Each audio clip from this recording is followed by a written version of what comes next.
Welcome to the Sanctuary.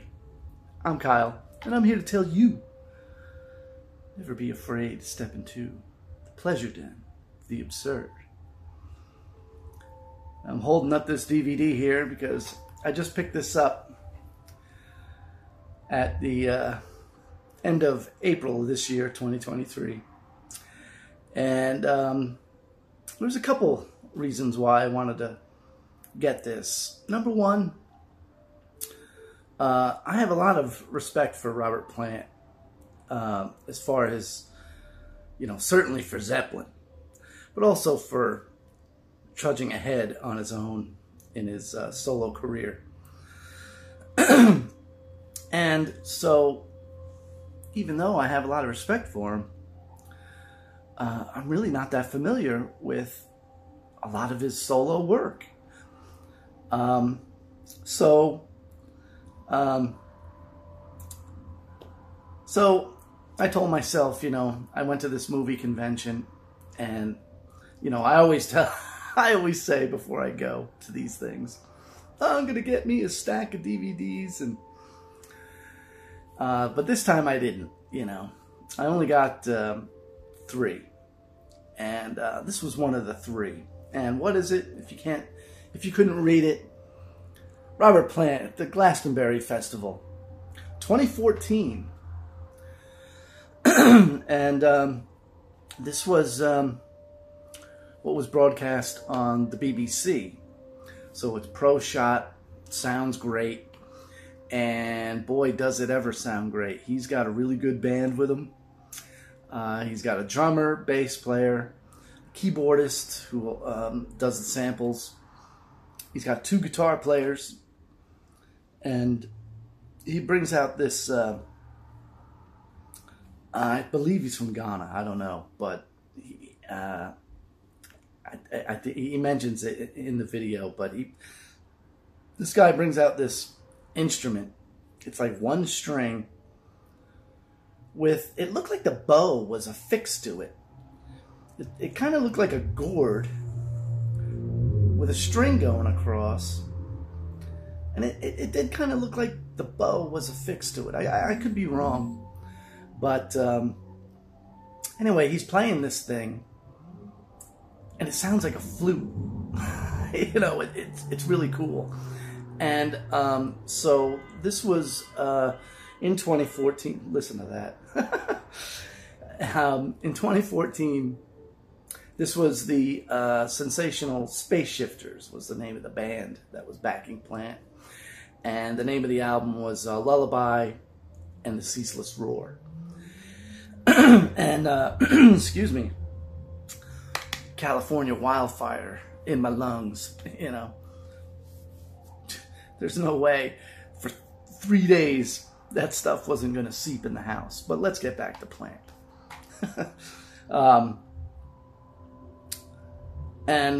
So reason number 2 why I picked this one was this band. I wasn't sure what album it was. Like I say, I'm not real familiar on the chronology of Plant's solo work.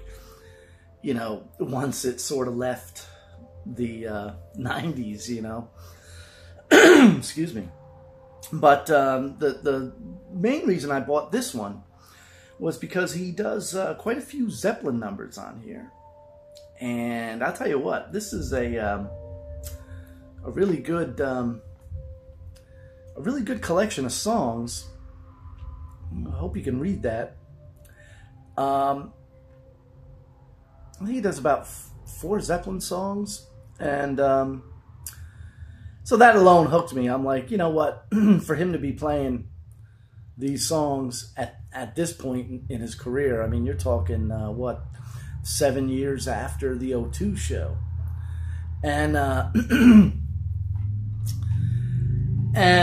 was real pleasantly surprised with this. I've watched this several times already, and shit, I might watch it again tonight. But the way I would describe these songs is it's a mix of electronica, rock and roll, and world music just all kind of fused together. And it's done very well. I think it's done very tastefully, and the crowd certainly loved it. So I'll just run through the songs real fast.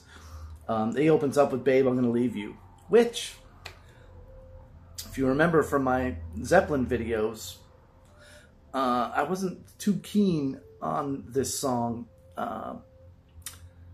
you know, the Zeppelin version. You know, it's really not one I would go to, but one of the guitarists opens up with a little Spanish style intro, and you can really see like Plant is really enjoying it. He's really enjoying being with this set of guys, you know, and and so they do a cool version of it, and Plant's voice is in good form. You know, he's, you know, and this is the great thing, you know, one of the reasons why I kind of have respect for Plant, you know, and to all the people that were complaining, well, Zeppelin didn't tour. Yeah, you know why Zeppelin didn't tour? It ain't Zeppelin without John Bonham, okay? His son is good, but he ain't John Bonham. He ain't his father, okay? You know, and, you know, it's a little disrespectful to the other guys. You know, I know Page was jumping at the bit. That's all he's ever fucking done, you know, ever since he split with Plant, you know, and I wish he would goddamn get his head out of his ass, you know, and do something else other than Zeppelin. Let's hear what Jimmy Page has to do, you know. But I digress. Let's get back to this band. This is a very happy disc. And then he goes into a song called Tin Pan Valley. And then he goes into Black Dog, which, you know, is different. You know, all these Zeppelin versions, well, actually not all, but Babe, I'm Gonna Leave You is kind of like, you know, the Zeppelin studio version. He's afforded 2 guitar players, and it's similar. Okay, I'll say that, you know. Black Dog here is done differently. It's more contemporary, and Plant obviously loves the song. I know that he's done this often in his solo career when he did finally start letting the Zeppelin catalog seep into his repertoire. Then he goes into a song called Rainbow, and then they do Going to California, which is very much in line with the Zeppelin version, except, you know, when you got other people playing it, you know, it breathes new life into these songs, you know what I mean? So it's refreshing to hear these old songs, you know, with new blood, you know, let's put it that way. I mean, listen to, well, I'm going to be doing a video about Jimmy Page and the Black Crowes, and it's the same thing, you know. And it's the same thing here with Robert Plant. And then he goes into a song called The Enchanter. And then he goes into a song called Little Maggie. And I believe this is the one where, like, the entire group is playing these frame drums. They're all holding these frame drums up. And I liked that one. I thought that was good. I mean, all the songs I liked. And then he goes into What Is and What Should Never Be. It's like every other song is a Zeppelin song, you know. So he goes into What Is and What Should Never Be. And that's, you know, very much in line with the Zeppelin version, you know what I mean? So, you know, he's got the slide going, and, you know, and it's great, you know. Then he goes into a song called Fixin' to Die, which, you listen to it, and I was like, I'm listening to the riff of this song, and it's very much, it brings reminiscences of Presence. It's one of those songs like, I think it's Candy Store Rock. It's very similar to. And so you should check it out. See for yourself. You tell me if I'm wrong. But there is one real odd thing about this performance. And you see these children kind of lurking around behind the band, right? And then during this song, you know, his second guitar player gets a little thing, and he's got this slapback echo going on, and he's, you know, staging it up for the crowd, and then all of a sudden this kid appears on stage with a backpack.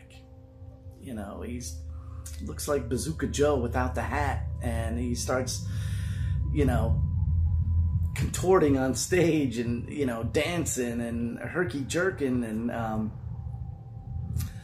and it's weird because it's just like, you know, I kind of wish Plant, you know, introduced him as he came out on stage, because you're kind of like, who is this kid and why? What is he doing? You know, and so after the guitar player is done with his little bit, you know, the kid goes off and back to his siblings or whatever, the other kids, and they're all like, hey, all happy that he got out there. He's all, the kid's beaming, whatever, and then Plant, you know, introduce or says his name or whatever, and I think he was the son of the guitar player, so it was like, you know, it was just kind of a little, I gotta admit, it was a little off-putting at first. You know, I kind of wish he'd said like, hey, here's so-and-so gonna come out and dance for you. You know, it's like, whoa, what just happened? So after that, he goes into Whole Lotta Love, which is sort of, you know, done in that, the Whole Lotta Love portion is kind of like, you know, very similar to the Zepp version, and then he goes into Who Do You Love, you know, Bo Diddley, and that's like, bam, when he gets into that, it's like, boom, it switches gears, and it goes like tribal and world music, you know, vibe to it, and there's a lot of that going on throughout a lot of these songs, you know. But the coolest is, so that ends, Whole Lotta Love ends, and they come out and do Rock and Roll. And this is like, you know, a very contemporary version, you know, it's pulsing electronica, and then it gets going, and that guy's playing that stringed instrument, you know, and he's kind of like, you know, for lack of a better like phrase, he's like sort of duplicating like that piano part that's in the studio version, like, and but it's very simple, and like I say, it sounds like a flute. You know, you got to hear it. Go check it out, man, if you can find it online. I don't know if this is on YouTube or not. You know, I'm sure it probably is, but Rock and Roll, from the Pyramid stage at Glastonbury, June 28th, Saturday, 2014. Robert Plant and the Sensational Space Shifters. Check it out if you can. I highly recommend it. And, you know, for those of you who are a little tepid about, you know, checking out Robert Plant's solo career, well, this is a good, I'd recommend you to this era. And it's a great show. And, you know, I'm certainly willing to hear more of Plant's stuff. As you can see, I have just a little stuff here, but I'm open to hear more, man. I really am, and it's great that he's continuing to do it his way, and you know, I just wish Jimmy Page would get out there and do his own thing. You know, I don't need a reunion, you know, I just need him to be him. And thank God that Robert's doing it his way. So with that, if you like this video, please give it a thumbs up, give it a like, and if you're interested in seeing more, check things out. And if they turn you on, then hit that subscribe button, hit that notification bell, get all notifications whenever I post a video, or if I post something on my community tab, sometimes I'll give heads up on upcoming videos and topics and polls. Go check it out if you can. Like, comment, share, subscribe. Tell me if you saw Plant on this tour. Tell me what your thoughts are. I don't know what they are, because I'm me. You're you. Anyway, thank you for visiting me. You're always welcome to visit me here in the sanctuary. And again, never be afraid to visit the pleasure den of the absurd.